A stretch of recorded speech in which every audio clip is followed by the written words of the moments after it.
মানাহ ৰাষ্ট্ৰীয় উদ্যানত পৰ্যটকৰ ভিৰ বিগত 2 মাহত 33 লাখ টকাৰ ৰাজহ সংগ্ৰহ মানাহ ৰাষ্ট্ৰীয় উদ্যান কৰ্তৃপক্ষৰ বৰ্তমানলৈকে মানাহলৈ আগমন ঘটিছে প্ৰায় 10,000 পৰ্যটকৰ ইয়াৰে ভিতৰত বিদেশী পৰ্যটক 500 গৰাকী আৰু দেশী পৰ্যটক 9,500 গৰাকী পূৰ্বৰ তুলনাত ৰাষ্ট্ৰীয় উদ্যানখনত পৰ্যটকৰ সংখ্যা বৃদ্ধি পোৱা বুলি উল্লেখ কৰিলে ৰাষ্ট্ৰীয় উদ্যান কৰ্তৃপক্ষই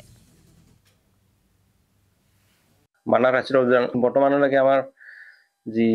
পৰ্যটকৰ উপস্থিতি আমি ভালে দেখা পাইছো বৰ্তমানলৈকে আমাৰ ৰাজহ সংগ্ৰহ হৈছে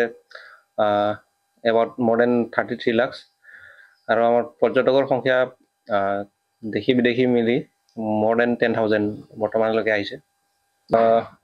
ইয়াৰে বিদেশী আপোনাৰ more than 500 আছে বাকি